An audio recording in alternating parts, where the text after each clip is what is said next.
of Italy in Bengaluru. We are especially delighted to welcome Professor Naman P. Ahuja, whose scholarship and curatorial practice have made significant contributions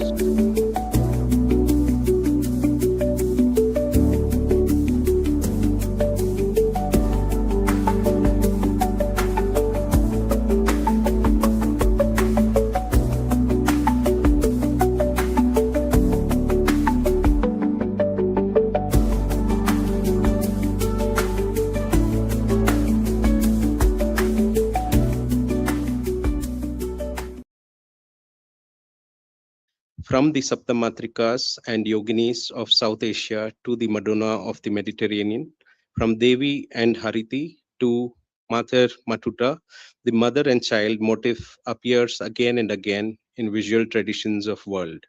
Yet, while these images emerge from distinct religious and cultural contexts, they also reveal remarkable continuities, traces of exchange, migration, adaptation, and the movement of ideas across time and space.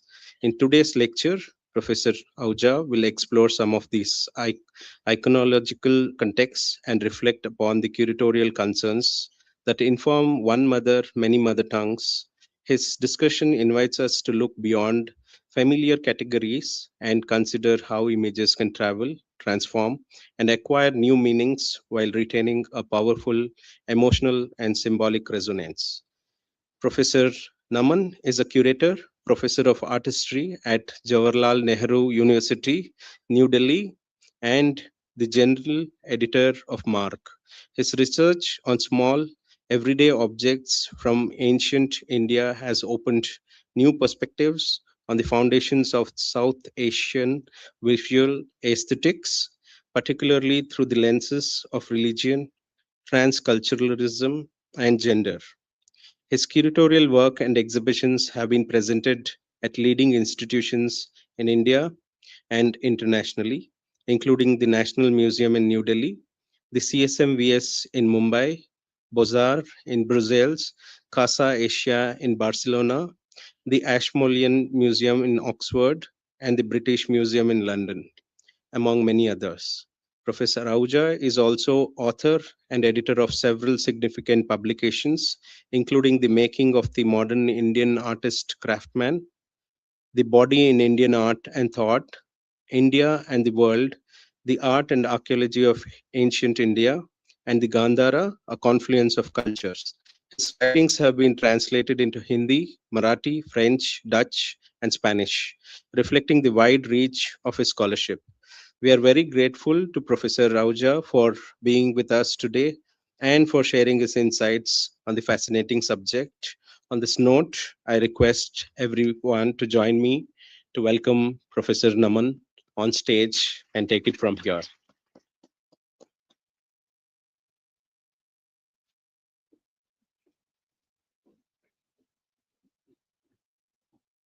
Thank you all very much. Good evening. It's very reassuring to see so many people interested in this subject.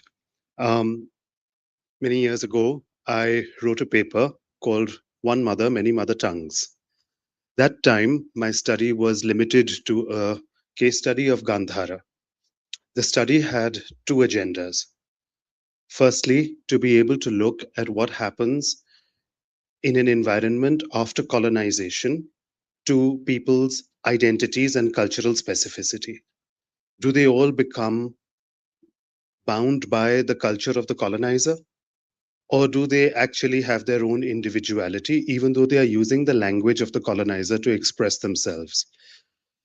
As Homi Bhabha and others have always said, that because we are using the English language as our medium of communication doesn't turn us into British subjects or British citizens or espousers of British culture.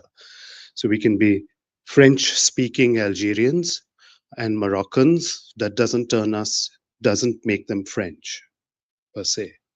And so this is not the first time in history that this had happened, because 2000 years earlier, at the height of the Roman Empire, there were many parts of the world, all the way from Hadrian's Wall to Syria, that were trying to express their local culture in the language of the colonizer.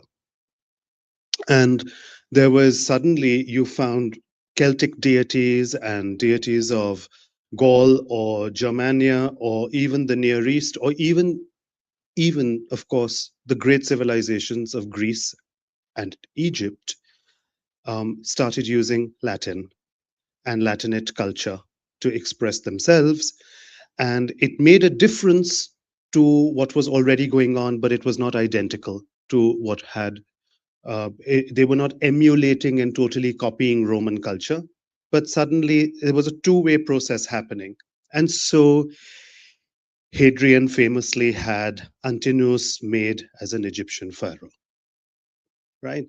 And so you get the twin impact of Egypt on Italy as much as you get the impact of Italy on Egypt, right? And it was with that paradigm, with that idea in mind, that one started looking beyond that period, because that period is my core area of specialization, the period between 200 BC to 200 AD. But we decided, I was invited by my co-curator, Andrea Anastasio, who had read my work and said that he wanted to expand the frontiers of this to be able to think about Botticelli. And why would a painter like Botticelli be interested in making up to uh, 80 known paintings of the Madonna and Child? Why were they so popular in a world where the Madonna is but the vehicle, the instrument, allegedly, in Christianity, through whom we are given divinity, but she is not supposed to be really divine herself? And yet, as we all know, in Christian practice, um, it is the divine. She is like the divine mother. It's an unwritten dicta, that she is given that status, and everyone follows her and prays to her and beseeches her for her protection, for her help all the time. Every village, every town has their own Madonna, which is localized to their own geography. And this goes back to a very ancient pre Christian past, which has run in parallel. And that opens up a really interesting political discourse, actually. How do ideas remain dominant within the body politic, even though mainstream religion and patriarchal religion might want to dampen it, contain it, curtail it, wipe it out, and yet things live on in society that cannot be put out by the establishment, by government, by anyone else. And so that was a very exciting idea to think about. How did these ideas actually live on? So that got me hooked, and we said, okay, we can expand the remit of the project and look at other periods. And we started a wonderful curatorial dialogue to think about the history of Botticelli and this wonderful opportunity to bring Botticelli in India. Now, cut to a second way of thinking. I've been working as a curator, as many of you know, and as Darshan very kindly introduced me over here on the stage today, to say, as a curator who's been trying to lead to dialogues on transculturalism and gender, right? Two issues that I've been thinking about. Transculturalism literally means exchange between two societies, which is at a person to person level, not only at the level of an elite discourse or only in one segment of society, but when there is an exchange between civilizations from ordinary, when we as historians can find those sources that can tell us about the everyday, every man and every woman's exchange with a person from another culture. So we're not looking only at elite discourse in philosophy or in high religion that was being exchanged, but a little terracotta object, a tiny bronze. Now, I've been finding little bronzes of Roman deities and Egyptian deities in Mathura, in Gandhara, in Kolhapur, in Maharashtra. This actually shows that people in India were taking these things. And conversely, I've been working on little objects that traveled, that people kept in their homes, which were made in India, but excavated in Pompeii, or excavated in Berenike in Egypt, or excavated in Oman. And you see that these are little objects made at that time that people, the traders, were commissioning, importing from India and using them in their homes, in their life, uh, in the West. or even, for instance, in China and somewhere else. So transculturalism has been something that we've been looking at.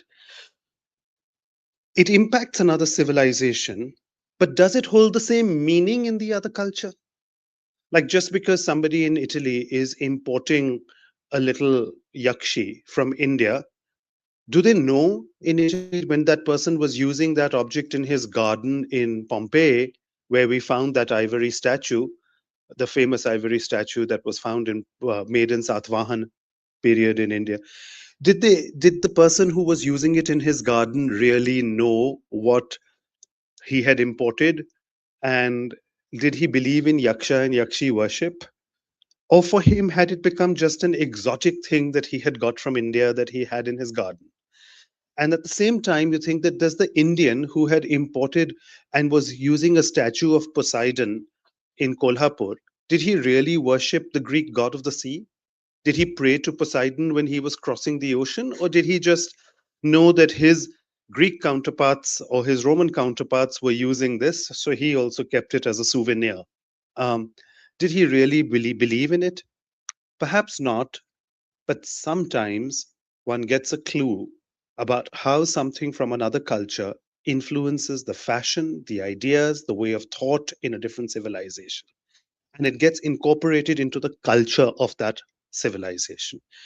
And that became all the more true when I started examining mother goddess worship images, of images like Isis and Mater Matuta, and seated statues of Demeter and Hariti and Parvati, and then Jeshta and Lakshmi, and it went on and on and on. And you saw that there was a continuity that was being established of this enthroned goddess who would sit there with one breast out, feeding a child invariably, and often, I should say. And it went back all the way to late Neolithic images. Um, and so this complicated things because as a historian, our job is to locate things in a context. We tell our students, and our job is that when you find evidence, don't just take it as a work of art which is eternally there. Please find out exactly what period it comes from, what region it comes from, what site it comes from, what audience it was made for. Contextualize whatever evidence you find. Here, the problem was that same image, when when a Hindu looks at that image, he says, oh, it's Parvati. When a Buddhist looks at that image, he says it's Hariti. When an Egyptian looks at it, he says it's Isis. It's the same image. And I realized that sometimes in history, one image was sometimes created deliberately to be able to appeal to all the different mother tongues and all the different people that it was catering to. So, somewhere, as my brain was getting filled with all of these little bits of information from different quarters, I began to think about linguistic theory, about colonialism, about transculturalism. And in the middle of all of this came another vector, a fourth line of thought. I often work with museums internationally. I'm often in charge of taking Indian exhibitions and putting them on display in countries like in Europe or in the United States or wherever. And one is taking interesting ideas that we think will appeal to a wider public and take those objects onto a global stage. And then a question began to arise after when I was doing the exhibition on India and the world some years ago um, with the British Museum, where there had been massive criticism and said, why should Indian art, any more Indian art, be sent to Britain and be shown at the British Museum? Surely it's time for the British Museum to start sharing its collections with the rest of the world. And so an exhibition was done to bring 100 great artworks from Britain, from the British Museum to India to show at the CSMVS. Now, at an elite level of discourse amongst the highly educated people, this was a very noble enterprise. And we had a Rembrandt and we had the famous Roman Discobulus. And we had epic works in the exhibition. But the problem was that it was going to appeal to the same people who could have gone to Britain, gone to London, and seen it in any case. So, what was the point of bringing this exhibition to India if the public was left saying, which was genuinely this case, where the public was left saying, "Lekin Rembrandt kaun hai? Hmm? Why should I bother about who is Rembrandt? Why should I bother about Rembrandt?" This posed a very tricky question in translation. For instance, I'll give you a little example. When we wrote the text in English, our opening teaser for the media and for the public was what was happening in what was happening in India when the pyramids were being built in Egypt. Now, every one of you knows about the pyramids, and that would be a question that people would say, yeah, what was happening in India when the pyramids were being made in Egypt and all that amazing stuff was happening? What was going on in India at that time? Try and translate that question into Kannada or Hindi or something, and people look at you and say, what's a pyramid? Right? And that's a serious situation that we are confronted with as cultural impresarios, as curators, because how can you just assume that everyone knows what the pyramids are? There are genuinely people who don't know, who've not been taught, whose school books have not covered even something as basic as the pyramids. And so you have to pose the question differently, that जब मोहनजोदारो में नर्तकी का कांसे का की मूर्ति बन रही थी, or what was when the dancing girl was being made in Mohenjo-daro, उस समय मिस्र में क्या बन रहा था? Yeah, you turn the question around and you say what was being made in Egypt at that time when you had Mohenjo-daro and Harappa being made in India, in South Asia. And then suddenly people have a familiar hook with which they can understand, oh, okay, so that's what you guys were doing at that time. There has to be some awareness and some way in which a curatorial dialogue can take place in order for us to be able to expand the mind of our audiences to be able to look at the other. Now, as a curator, that causes some danger because people are nationalistic. And people walk into a gallery and they want to see, oh, look, our artwork is so much nicer than their artwork. You know, ours is bigger, ours is better, ours is more colorful. And you're just like, the point of the exercise as a curator was to make you respect the other culture, not to come out feeling jingoistic and nationalistic and proud. Surely the endeavor, the curatorial endeavor, was to be able to respect and use your art as a way to learn about the other person's, other culture's art, and to learn to see the differences between the two so that you become respectful of each other's difference. Rather than becoming that, oh, we're all the same. No, we're not all the same. And we don't all have the same mother tongue. And yet we have some things which are remarkably similar. So, how do we learn to appreciate and countenance or live with difference and learn to respect difference rather than be threatened by difference? That's been the larger enterprise that has guided my curatorial work as such, which has actually led me to do these kinds of projects where through something familiar, one can get to know something new. And I hope that this exhibition will provide that. So, with that little bit said, let me try and show you some of the images and how these juxtapositions have been planned out in the gallery space that we're all going to go to soon after we finish seeing it over here. What are you actually going to see? So you'll see this remarkable correspondence of a conversation between this wonderful painting by Botticelli, but with an extraordinary bronze that was made roughly about almost 1,000 years, a stone sculpture made of schist about almost 1,000 years earlier from Thanesar, which is there are two Thanesars in India. One is in Haryana, and the other one is in southern Udaipur on the border of Dungarpur. where there was once a glorious temple dedicated to Kartikeya or Skanda or Murugan's mothers. Now, when all of you who know a little bit of Hindu mythology must be aware of the fantastic stories in the Skanda Puran and in the Mahabharata, which tell us about, usually the joke is always that how paternity is in doubt, but maternity is not. Maternity is always revealed, and you have that one mother. Well, that's the first thing. No, Skanda Kartikeya had many, many, many mothers. His paternity was not in doubt, but Shiva's seed was transferred from womb to womb to womb to womb in a whole set of wonderful stories.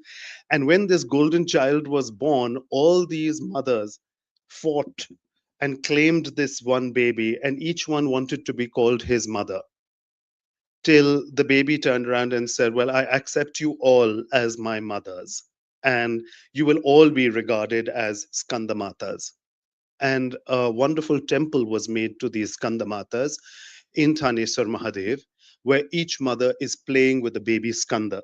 And they were arranged in a temple complex, and each one showed a different way of a different bond between mother and child. And so I wanted to show this loving tenderness, the gaze of the mother toward her baby as she lifts and straddles the baby, the movement in her hip.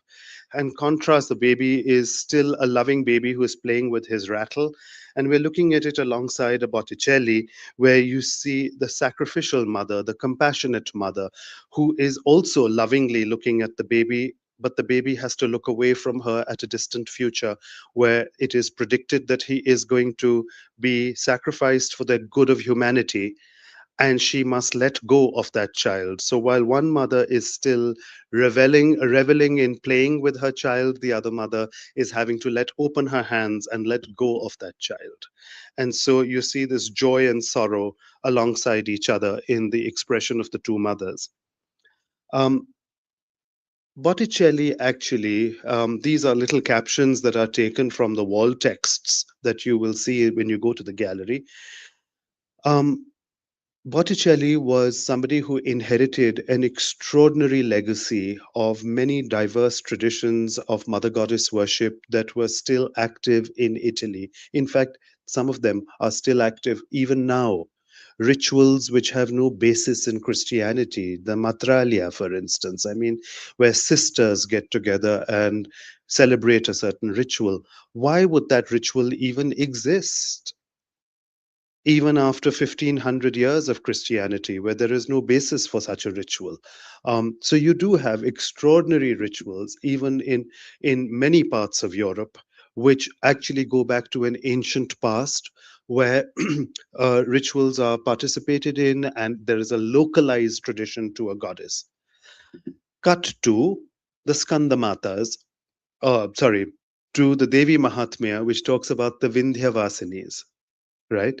For those of you who are familiar with the Markande Puran, has a fantastic segment in it, which is the Devi Mahatmya text, which is what we commonly call the Durga Shaptashati, right? And that has all the different names of Durga and all the different forms of Durga. And you go through them and you realize, really, did she really have all these names? Like, is it all the same goddess, or was there something else going on in India where every local village and town's goddess was now being subsumed and given a single constitution and said, okay, you are all part of Adi Shakti, Adi Devi in this one great goddess tradition, and we accept you all.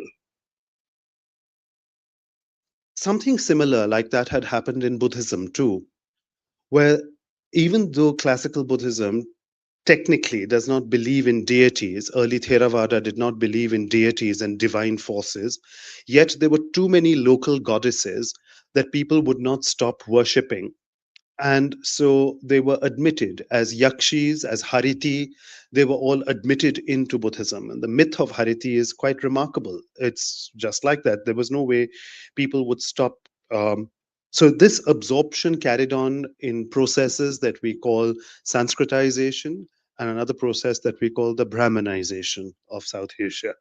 And we know that, for instance, local goddesses, most famously in South India, we have a case of Meenakshi being wedded at Madurai to Shiva, right? And becoming another form of the goddess. That is, a local goddess becoming part of a Brahmanical Shaivite cult. So, a number of these practices of the way in which more patriarchal religion was having to accommodate older histories was something quite similar as a pattern that one could see in Europe and in South Asia. And that similarity in the pattern in the two cultures was also again something that I thought is worthy of a dialogue, because it's not just a celebration of great works of art, but it's also a celebration of the same processes of history that we are seeing, which makes it so much more intellectually stimulating. So the objects in the exhibition go back to the late Neolithic, early protohistoric Harappan period. We have the first object in the show is 2500 BC from the National Museum of India, which shows a woman with a very distinct fan-shaped headdress suckling a baby, which she's holding onto, and she's got a fat belly. She's hand modeled, and she's squatting.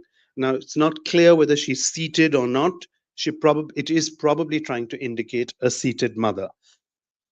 And we cut after that to about 600 BC to these extraordinary votive uh, statues. Ex votos, which we must remember, are not actually cult icons. These surrounded the cult icon of Mater Matuta. Mater Matuta literally means the goddess of the dawn. And that's quite interesting, the symbolism, if you think about it, because birth is like a new day, it's a new beginning.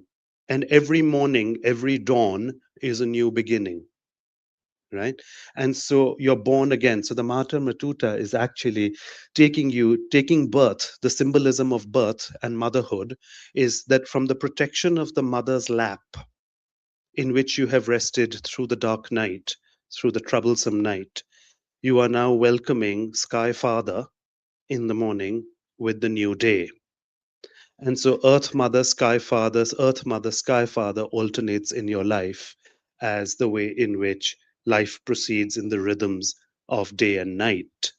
And with a name like Mata Matuta, that becomes so much clearer as to where that complementarity lies. Now, something similar is seen in this seated posture. In South Asian iconographic texts, the Shilpa Shastras, this seated pose is called a Bhadrasana. And the Bhadrasan is a typical way in which you would see the mother goddess. All Shakti Pitha shrines which show the mother, always one of the prescribed ways in which you can show Jeshta and Lakshmi and whoever you want to, it's always in the Bhadrasan. And that's literally what it is. It goes back all the way to very ancient times.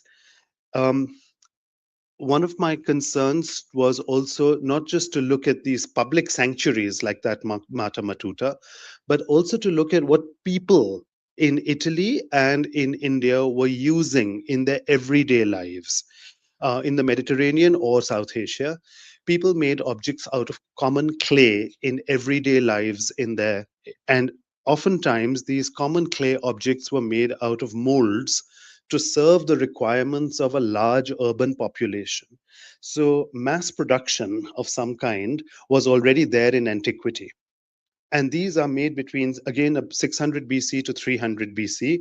The dark gray terracotta skyward facing image comes from the Mauryan period from the National Museum in India, excavated in Mathura. And she again is seated on a stool with a baby in her lap.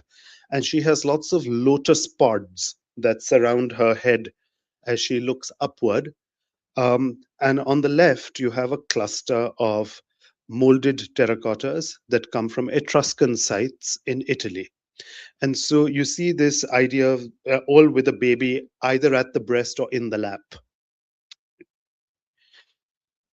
This mother with the baby in the lap, where the lap becomes like the throne for the baby, it becomes a space for protection. Um, is quite important because right from ancient times, whichever culture we were looking at, you begin to see this particular pose and this iconic, and you'll see one monumental statue from ancient Mathura that would have been probably at the entrance to some ancient monastery in Mathura, which shows lots of children around her. She is the goddess Hariti from the Kushan period. And then we have next to it this limestone image, almost like limestone and marble are very similar.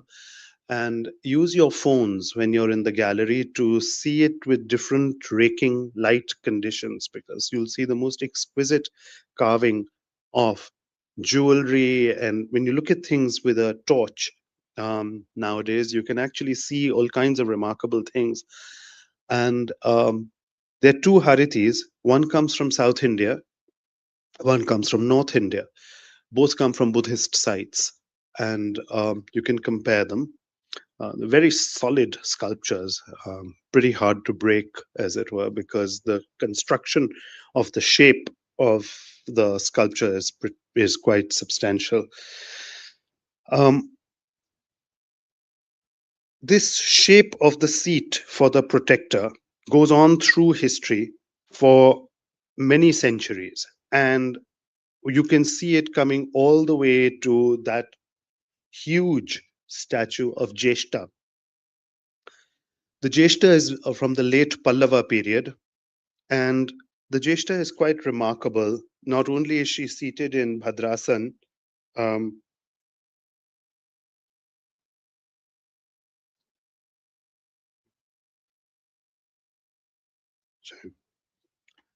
but you'll see that her whole belly, the shape of her belly below her is like a swollen pot that comes to a narrow neck, which is her waist.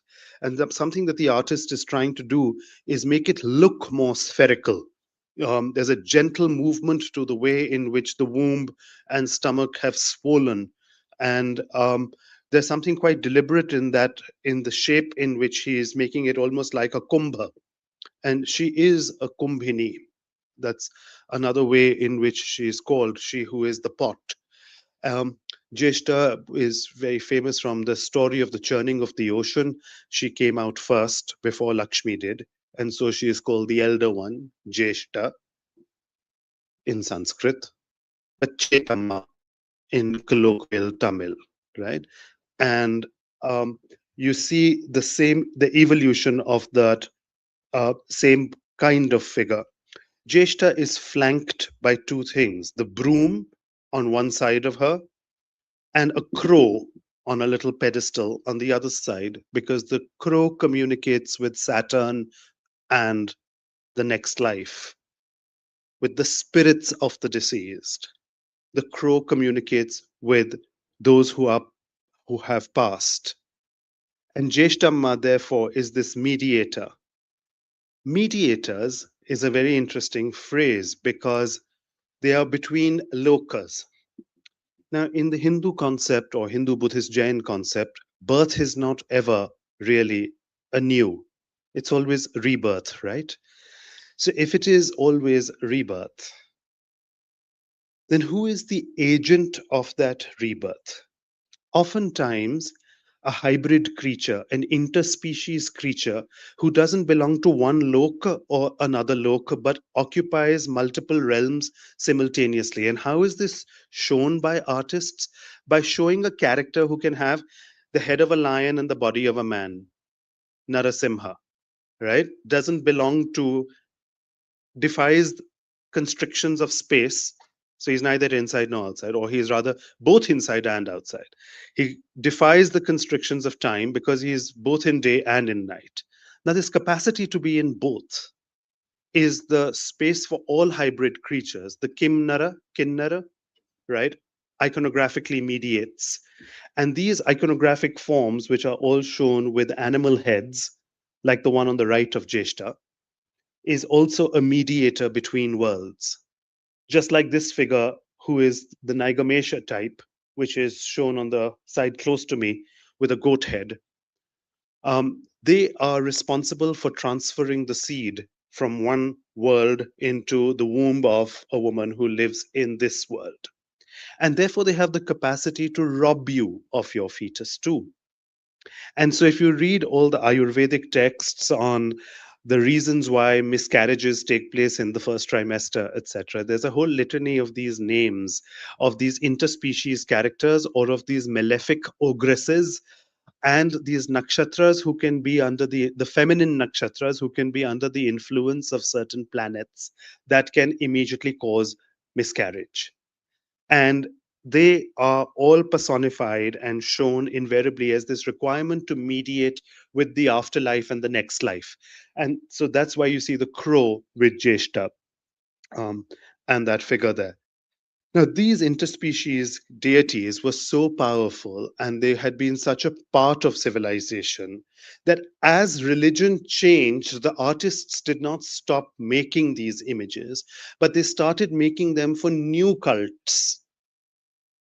So, as Buddhism transformed, or as Hinduism transformed and became Tantric Buddhism comes in, Tantric Hinduism comes in. They started adopting these older matrikas and using them in their temples. And a great example of that are these yogini shrines. In turn, these yoginis became models for a different kind of goddess called the Dasha Mahavidya. So we have many classifications of mother goddess worship in India. And India is one of those cultures in the world where the mother and child motif is most celebrated in the world. More than any other culture, you would have a greater diversity of huge numbers of cults that are still active, that uh, are based on mother goddess worship, which is really useful to study because it really makes us understand what might have been going on in pre-Christian Mediterranean sites, because you can see the lived expression of that still active, going back to some shared Indo-European past, which is a common ground where you can see actually the same practices are still there, but and you can find closer evidence of it in South Asia than you can sometimes find for it in Europe. And so for the past 200 years, many scholars in Europe have been studying South Asian cults, to be able to examine their own histories of what might have been going on in ancient Greece or ancient Rome or in ancient Egypt, what those rituals may have been like. So it's been a standard methodological tool that has been employed to study India in order to be able to study that. And that's a wonderful thing to do, but one has to do it cautiously. So the yoginis, for instance, come from a very specific context, and that yogini of Vrishabha is quite exciting. Who is Vrishab or Rishab? Rishab is the more formal Sanskrit name for the person we lovingly call Nandi, right? Nandi is the mount of Shiva, who is the symbol of masculine power and virility, as a bull, as the bull is, right? And here Vrishab has been turned into a mother looking after Vinayaka. And that's quite interesting itself, as a concept, that what's going on over here? Why is this bull of a man now shown as this nurturing mother of a little Ganesha? And it's already giving you some things about where we're going to go. At the bottom right, there is the most exquisite little discovery that came for this exhibition. I think it's been shown for the first time ever. It's a tiny pre-Kushan or very early Kushan bronze from the Allahabad Museum that shows a cat-faced or a feline, probably a tiger or I think it's probably a leopard-faced figure. For those of you who have any knowledge of Shashti worship in Bengal would know about the fact that Shashti can be seen with a cat. And could this be a precursor to that 2000 years earlier or 1800 years earlier? The exciting thing with this particular cat-faced lady is we have in amongst the list of yoginis, we have another yogini who is called Charchika. Again, we don't know where that image came from, but she too is shown with a cat face. Now, this is 1,000 years earlier than any Charchika image. Her breasts are full of milk. The artist has made sure that we notice this fact, the way it's sculpted. And he's rather excitingly given her a headdress, which has nothing to do with Indian culture. If you look at her head, she wears a wreath. She wears a European garland, a wreath on her head. Is that coming from Rome or is that coming from Egypt? If it's coming from Egypt, is this related to Sekhmet, the Egyptian goddess who is shown with a as a child protector? I don't know. I leave these questions with you because I think this is so exciting. We don't know much about it, but one of the most delicately carved bronzes of an ancient matrika from a period when we know there was a lot of Indo-Roman trade and exchange via Egypt that was coming to many places in South Asia. And this is an image that is made in exactly that time. Now, terracottas, as I was saying, are a great symbol of popular culture. And our museums, whether in Italy or in India, are packed with these molded terracotta forms. One of my personal favorites that I bought for my collection when I was just starting out was this one. It's charming, it's beautiful. The woman has tools on one side, agricultural tools, and instruments of protection coming out of her headdress on one side. She has weapons. They're symbols of protection, right? But on the other hand, she has grain. And that actually shows that she is a symbol of fertility. She's balancing protection and fertility, the twin aspects of the mother. And she's still lending a hand to her baby who's learned to stand up and walk, but still needs his mother's assistance, which I think is quite a charming transition for the age of a child who has learned to stand on its own feet but hasn't quite left his mother's hand, right? And I think it's got so much to say as an image. Molded terracotta, mass produced, it's got a hole in it because it would have been put up at a shrine or in somebody's house. And that's quite important because we've often wondered, what did ancient people have in their homes? How did they decorate their homes? Did ancient Indians have art? Were they an art consuming people? Just like ancient Mediterranean people? What did they have in their homes, the ordinary people? And so objects like this really help us understand that. And we've put on display a large, extraordinary mold from which images like this would have been punched out. And you can understand how this mold made economy really worked for mother and child images. Um, Now I'm going to cut to some exquisite sculptures made in the medieval period, bringing us closer to the Botticelli in a date, because by that time yogini cults had come up and matrika worship had become codified, including, of course, famously the Saptamatrika. And marble began to be quarried for the Western India. Something new had started, both in Afghanistan and Rajasthan and in Gujarat. Um, Alabaster and marble was being quarried to make extremely refined sculpture.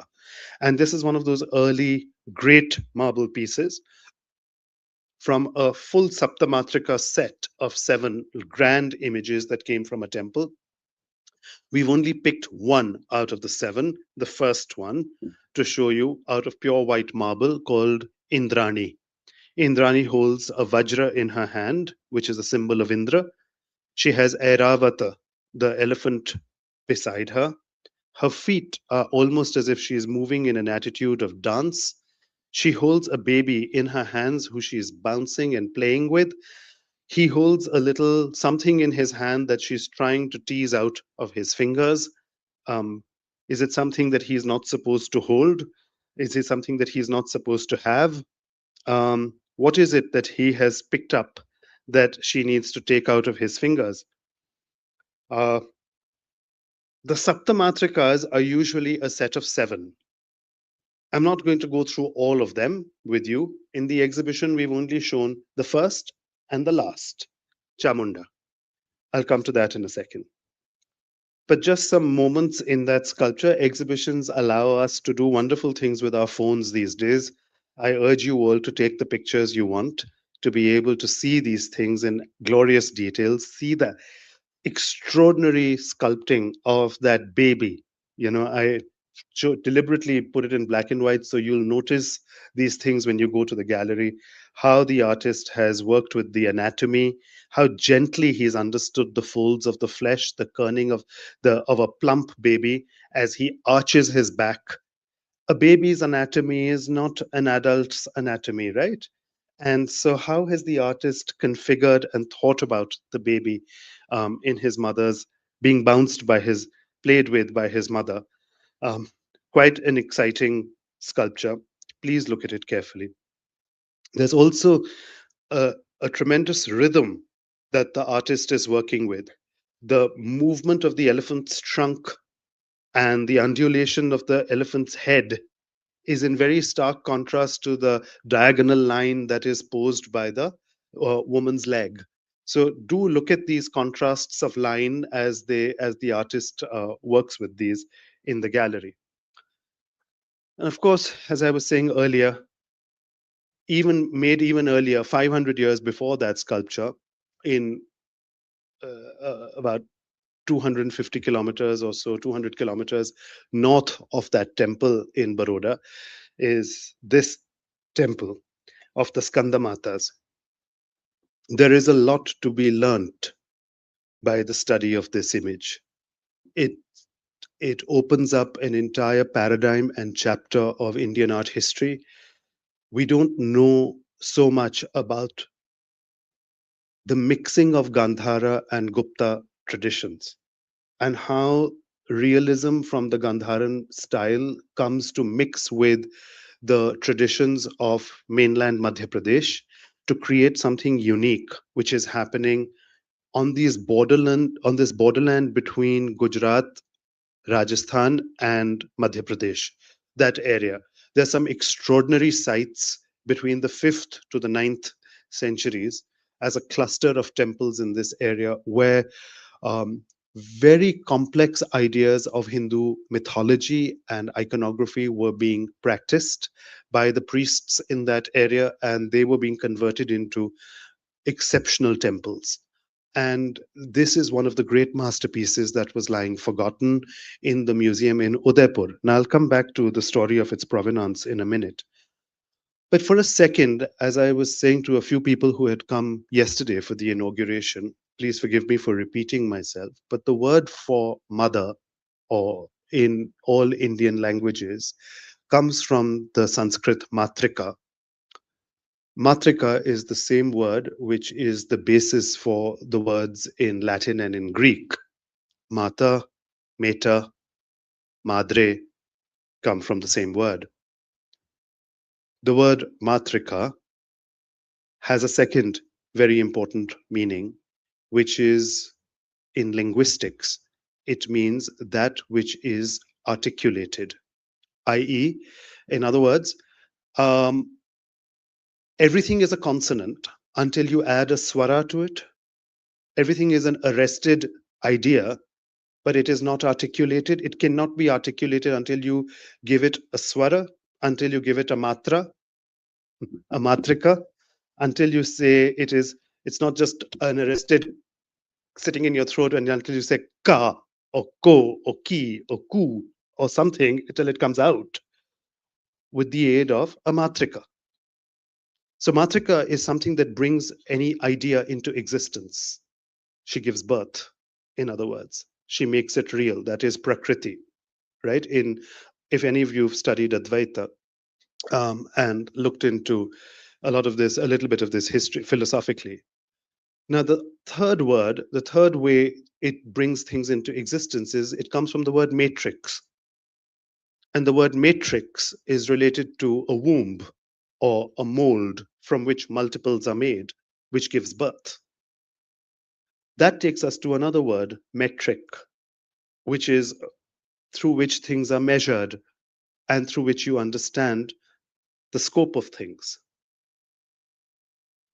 So the instrument and the way our cognition, our manifestation, not our cognition, maybe you might be cognizant of something in an absolute way, but it can't be manifest without the matrika. And that's a theoretically very strong meaning for the word and for the title's meaning in Sanskrit. So I'd like you to bear that in mind as you walk through the exhibition. Now, looking at that, we come into more visual similarities and we look at this beautiful Botticelli image.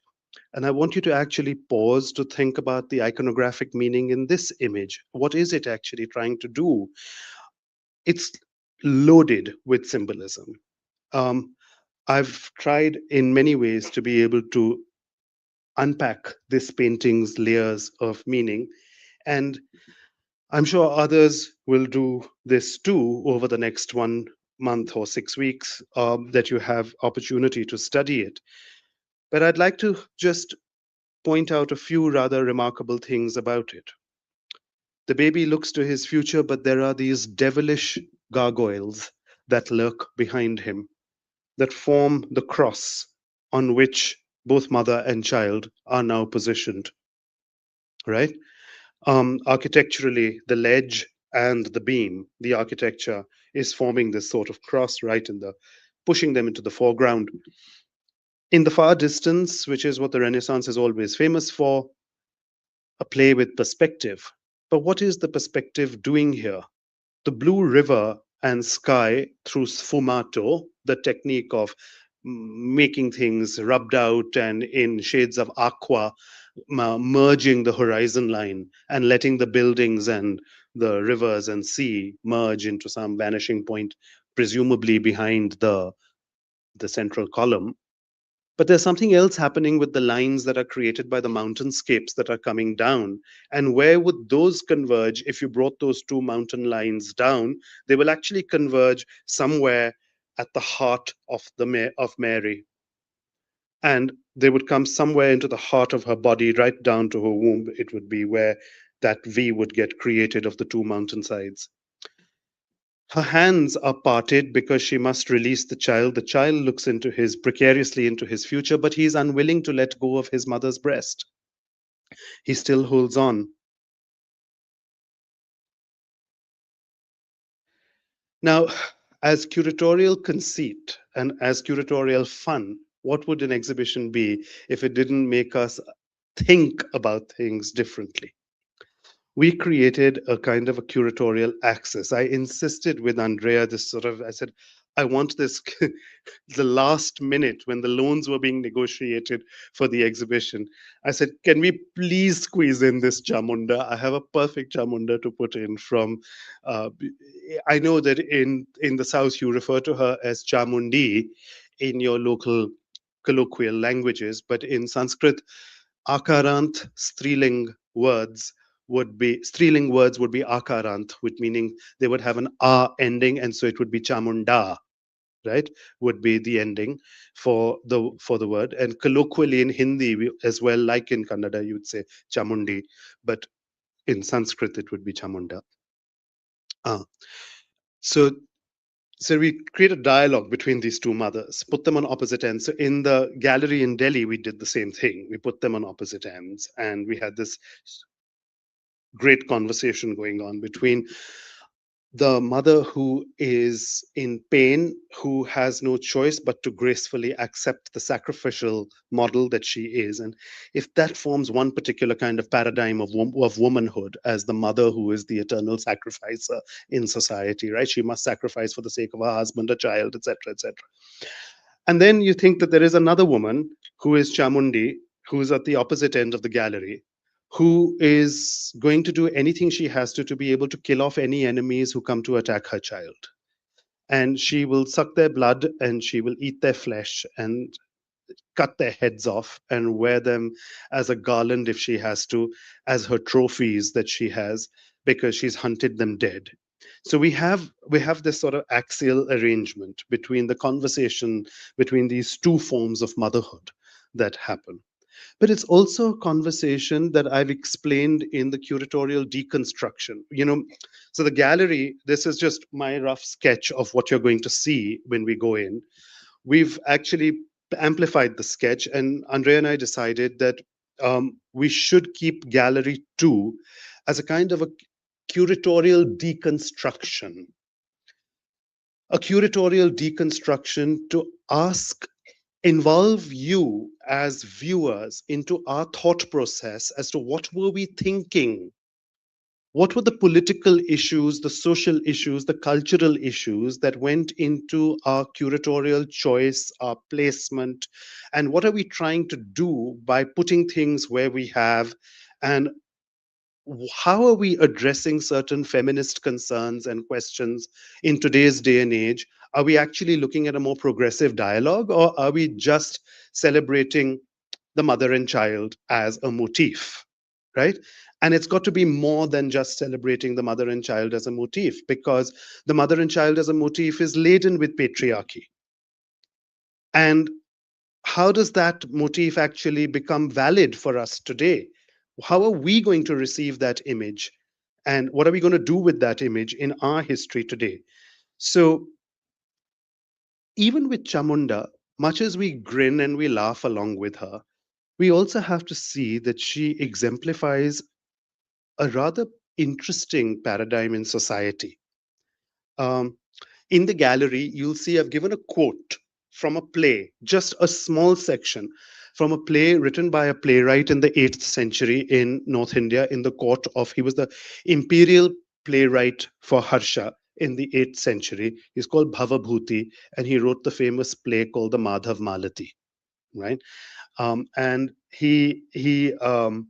or Malati and Madhav, or whatever, however you want to say it. And he says, uh, Madhav's Parama, he's fallen in love with Malati. And he overhears a conversation where Malati is going to be sacrificed at the shrine of Chamunda, called Karkalla.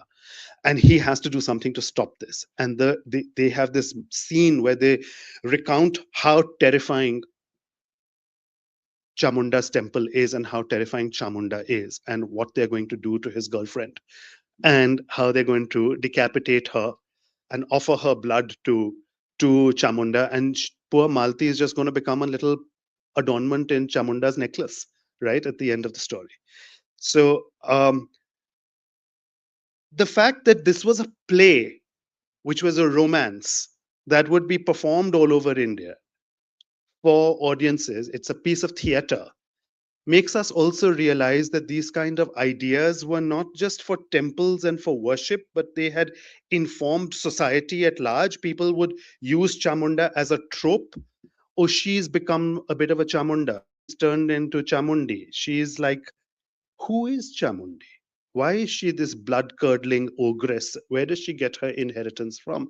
And that's quite interesting. Out of the Saptamatrikas, the seventh Matrika, who is a personification of pure wrath and anger, has not been created by, is not the counterpart of any male devata. So Indra can turn into Indrani, Maheshwar can turn into Maheshwari, Vishnu can turn into Vaishnavi. Who is Chamunda the feminine aspect of? And the myths clarify and the scriptures tell us that Chamunda, pure anger, can only be born out of another woman. It can't be born out of a man. A man can never get that angry. And isn't that a typecasting, a patriarchal typecasting? You know, it's like a bunch of blokes sitting together and saying, "Yeah, she's turning into a Chamunda today." And you see that also with that humor is also a certain mindset in society, a certain stereotype that has been canonized in society, and that too should make us think as we are walking through the gallery as to how moods and motherhood has been caricaturized.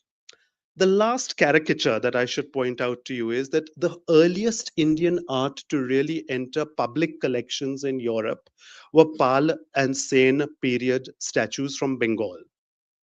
The early traders, the Dutch and British East India companies, were taking back sculptures already by the late 1600s to, for instance, the Ashmolean University, put the Hedges Vishnu, a Vishnu statue made of the Pala style, on public view for the sake of the students in about the 1680s, right? As early as that.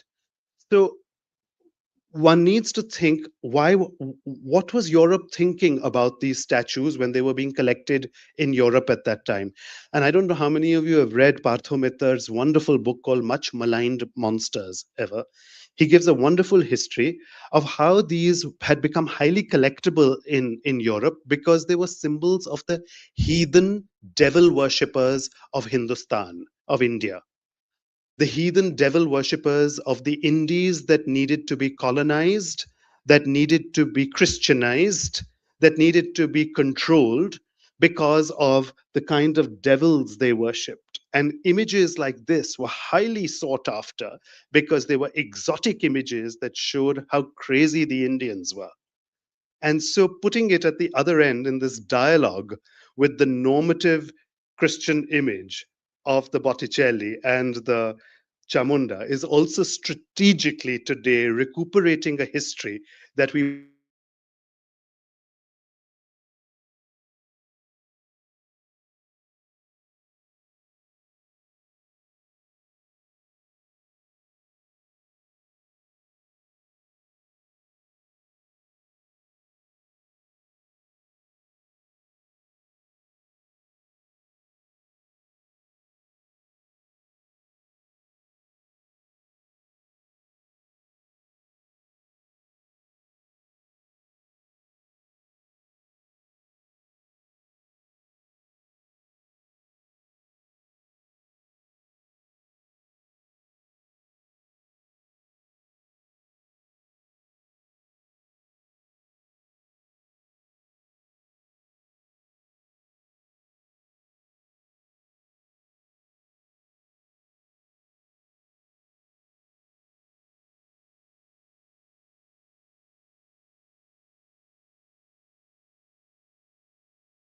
were doing that, that a lot of serious questions emerged about gender and sexuality.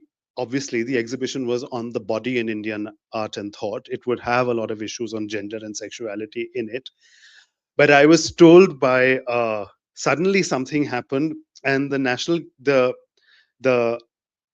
certain factions in government and in the National Museum came down on me very heavy when it came to sort of displaying a shivling, an very ancient shivling. And I was told, no, no, no, no, no, Namanji, you can't show that to the public. What will the Europeans think about us? You can't take it to Brussels. What will they think about us Indians? How are we? What do we worship and things? You can't show this. There was a beautiful statue of Lakshmi, um, which used to lie in the entrance of the National Museum once upon a time when I was a child, placed there by Shivaramamurthy, who used to be its Director General of the National Museum of India. And it is one of the most extraordinary ancient images of Lakshmi, which shows her standing, emerging out of a Purna Ghata, out of a pot, and she's expressing milk with her right hand. And she's uh, she's smiling as she does this. And of course, the symbolism is clear. It's Lakshmi feeding us, her worshippers. And it's an ancient Bronze Age symbol where you would get ancient Bronze Age goddesses would be shown expressing milk, which would be worshipped by the public. But something has happened in India with our own Puritanism over the past 30, 40 years. This has been going on, where there more than that, about 70 years, I would say 70, 80 years of extreme Puritanism in India, where suddenly these things are being thought of as being unworthy. K.M. Panikkar, when he was the head of the Indian History Congress, was deeply embarrassed about the Khajuraho sculptures. Gandhiji was very embarrassed about the Khajuraho sculptures too. They didn't want the public to see those sculptures. So there's been uh, in our own history, a tremendous embarrassment about um, powerful images that show sexual organs or that show bloodletting or human sacrifice or deal with menstruation or deal with these kinds of issues. It's all supposed to get sanitized in our museum spaces, and we're not supposed to talk about these things suddenly for the past few decades. And that's really not how it was traditionally. So I I thought my experience out of that was such that I ended up writing a paper that the MIT Press published, which was called Bringing Conversations of Gender and Sexuality to the National Museum of India. How can the national institutions be empowered and emboldened to actually deal with more progressive narratives of gender and sexuality? And how can we bring that? I didn't have the same problem with NGMA in Delhi. Why? Because a number of modern and contemporary artists deal with these issues, and their works were in the NGMA in Delhi. So I could use the NGMA space to talk about certain issues which I couldn't do in the National Museum. Thank you very much, NGMA, for hosting me today, that I can actually talk about these things because I can do it. So, there is, even within India, it's all right to talk about these issues of nudity and in the modern context. But it becomes deeply embarrassing suddenly to talk about all of this in the ancient context. And so this difference was something that one had to also question where we are going with policy. So in the mood board, you'll see a reflection of that. Can you move up a few slides, please? Can we go up sort of 3 or 4 slides? Yeah. So let's look at this. So the exhibition, as soon as you'll enter the exhibition, you'll see a wall which has these questions on it. The ancient obsession with goddesses has not waned in modern society. Why? The repetition of imagery over millennia validated certain ideas or continues to validate certain ideas. Is motherhood the only rubric under which the feminine is granted agency? Do women have any worth in our society if they are not mothers? Right? Are all ancient images of the feminine made only because they are one or another kind of so-called mother goddess? Do we have enough examples that celebrate the baby girl? Or are all these mother goddesses with their baby boys? What forces in society promoted depictions of little boys with their mother goddesses? This exhibition urges viewers to look at the selection of images carefully. Not all the images subscribe to the cliche of the benign, playful, or compassionate role of a mother. The mothers don't just give birth physically to babies, but they are yoginis and dasa mahavidyas who also give birth to ideas, to speech, to cognition, right? So I wanted to expand what a mother stands for in the exhibition and include those paradigms of motherhood in the narrative that actually expand the frame for what motherhood means in society. Next slide, please. So this was the mood board of how it all began.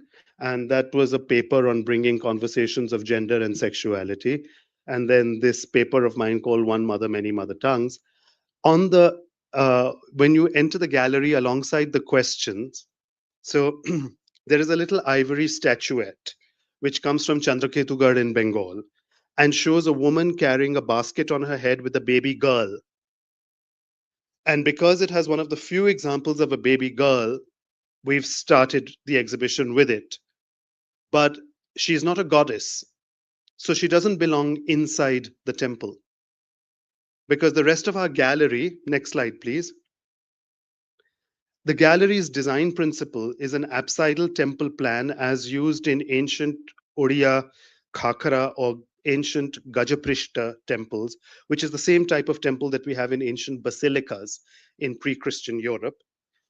This is a type of shrine that was used in East and West. The display axis has the Madonna and Chamunda, the sacrificer and the victorious. The text and art are equally important, as you will see when you come to the gallery. Private objects, the terracottas from everyday life, form the nerve center, the core of the gallery, and the public radiates around it. So the people are in the middle. I come from JNU. And uh, um, the pedestals, you will notice, of the Saptamatrikas and the Tantric yoginis and others that command blood sacrifice have a red band at the bottom, just a little altar and an idea of a little bloodline that is there, which picks up the blood red of the Madonna's robe itself, right, inside. Next slide, please.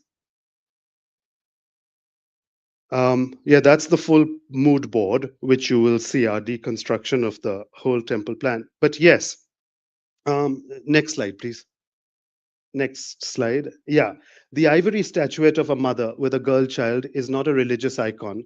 She is thus outside on the margins of the temple gallery, as perhaps is the celebration of the girl child in society. That is my question, right? Is that's why she stands a little outside the temple complex.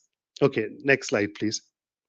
Um, so for those of you, we've provided magnifying glasses when you go to the gallery, so you can actually be good doctors and pronounce judgment yourself that it is a girl. But for those of you who don't get a chance to use the loop or the magnifying glass well, you can use your phones and magnify. It is indeed a girl. Before you ask me again about it, everyone keeps asking, how do you know it's a girl? Well, that's how I know. Next slide, please. I also wanted to celebrate different kinds of bodies, not just the beautiful, sinuous, that little yummy mummy that we look at when we enter the gallery. She's got a sort of, she's doing a little dance. The one with the baby girl on in the basket, her skirt is falling off and her backside is exposed. And so she strikes a tribhanga. She's doing this little dance while she's trying to protect the baby and the hip and the skirt. And then you come into seeing this Hariti, and she's definitely a mother who has just given birth. And you see the fat deposit on her hip, and it's there across her middle. And you see her from the back, and it's a very different kind of mother. And and then you go to see the Chamunda, another female body who is all hollowed out, emaciated, sagging breasts, doesn't give a damn about her body and her vanity. So you have different female body types that we have tried to cover in the gallery in the process. Next slide, please.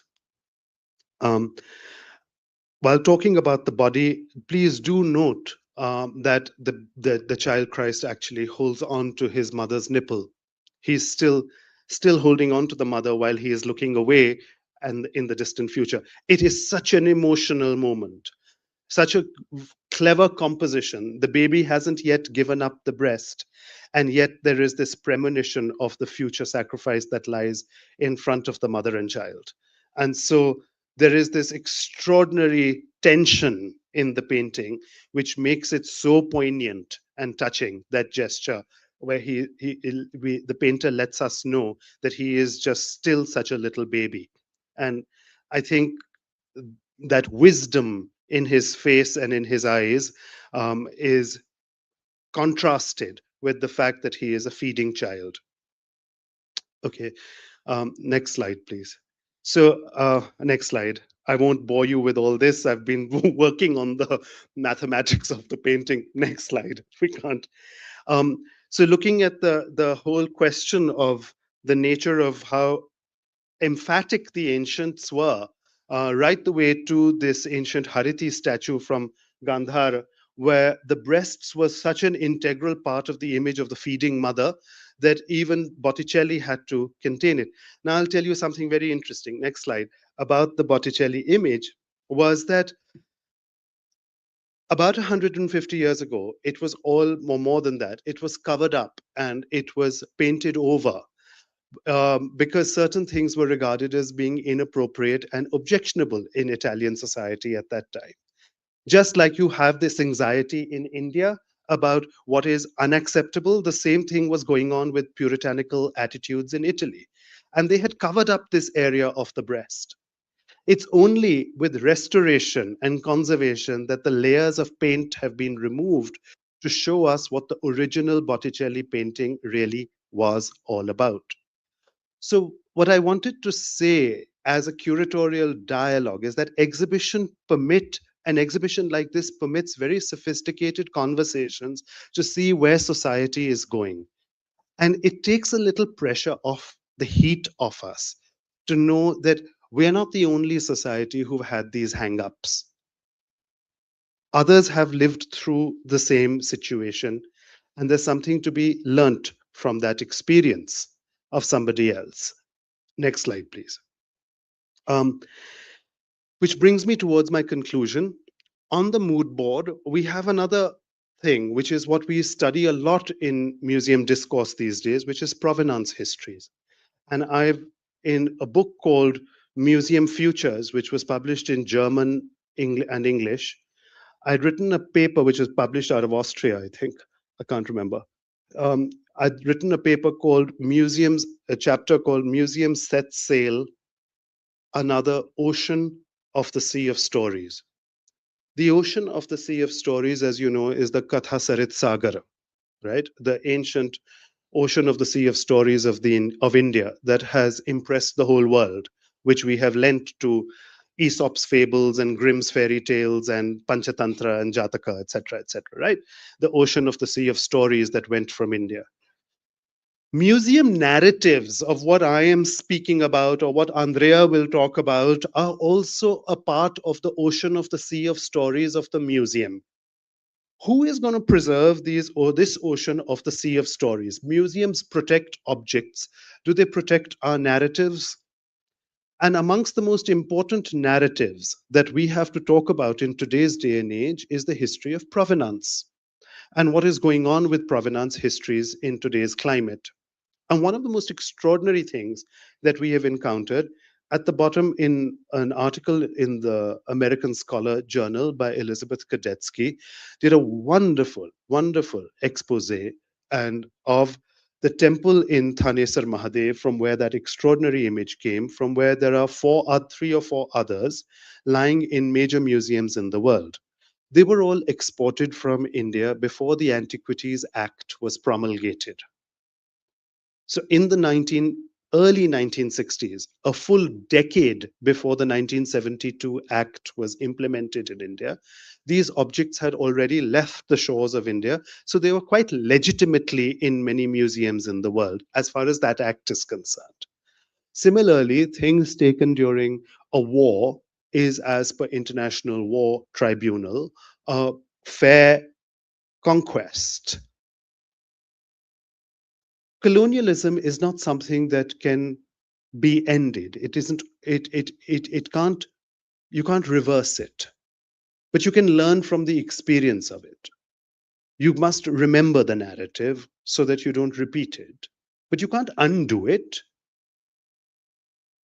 And so when we deal with issues of provenance histories, we also look at the extraordinary circulation of objects, not just because of colonialism, but also because of how knowledge systems have been usurped, how people are refugees and migration happens volitionally, not not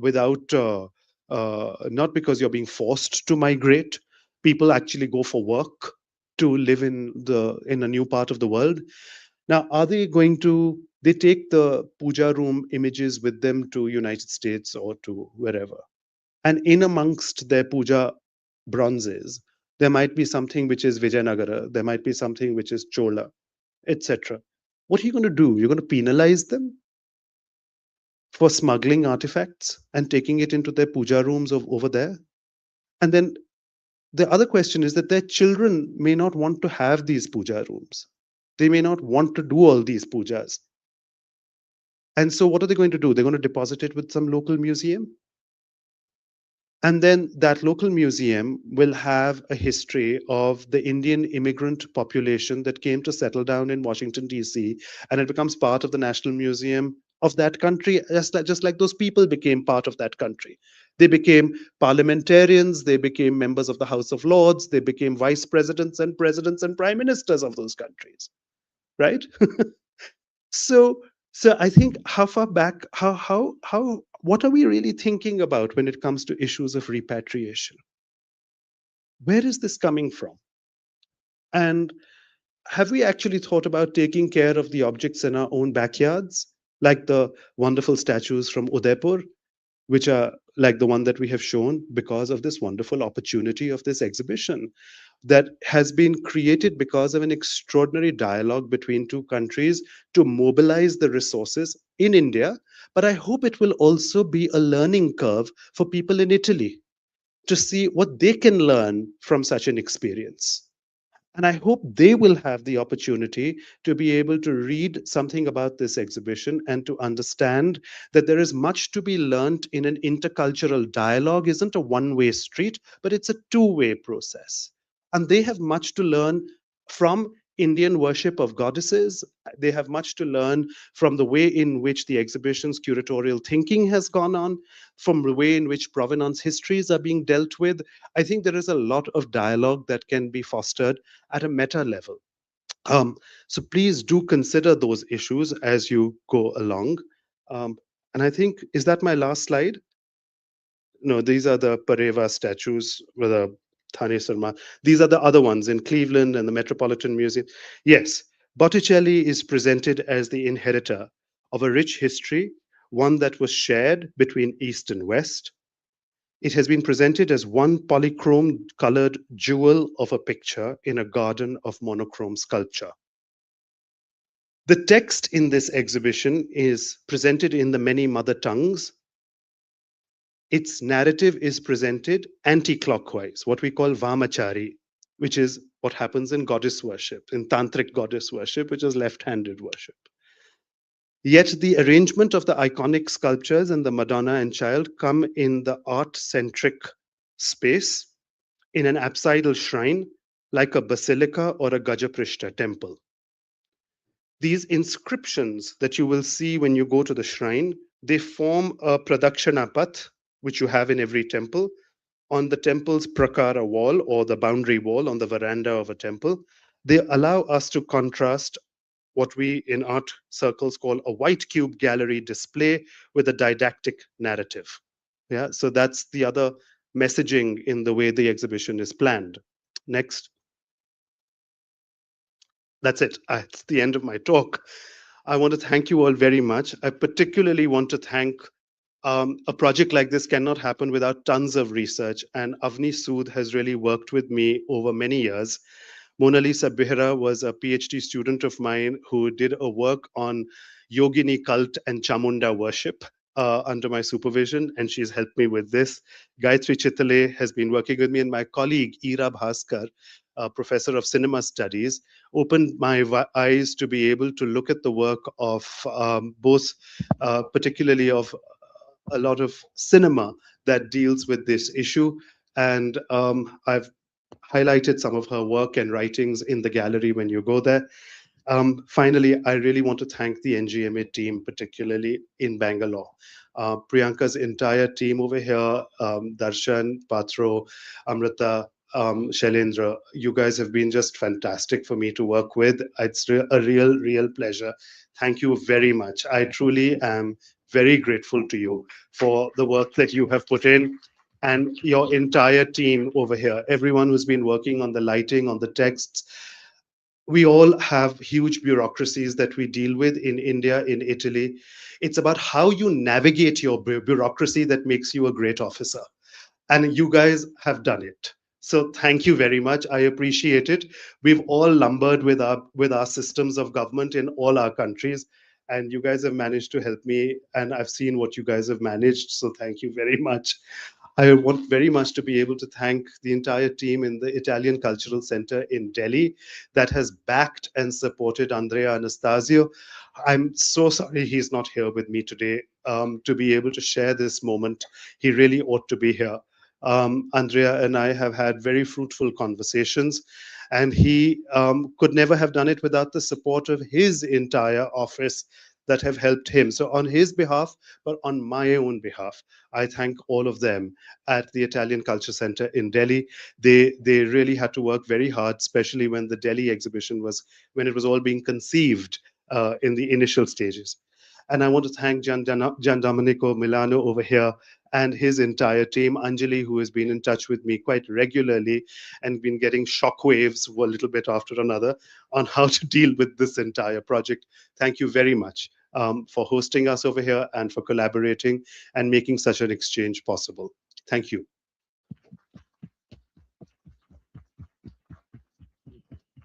Oh, I should say, I won't take any questions here, but if you have any, let's go to the gallery. And if you have any questions, I'll address them in the gallery itself as we walk through it. So before we close, a small formality. Thank you, Namanji, for this wonderful evening and that great insight, which is very much required if you have to go to the gallery and look at and understand the whole collaboration and the whole idea of the curatorial process. So on this note, I would like to invite the Consul of Italy, Sir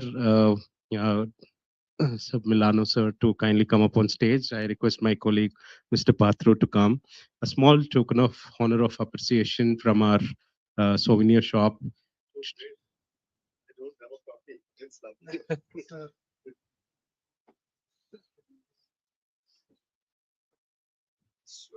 Please come.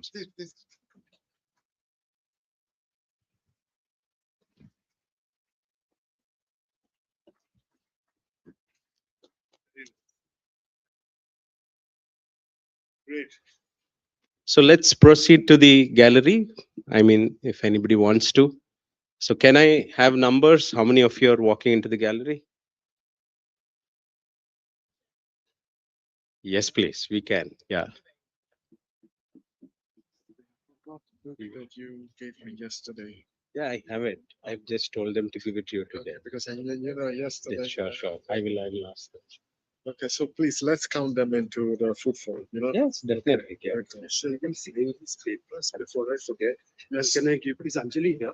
No, no. Just that. So the ones that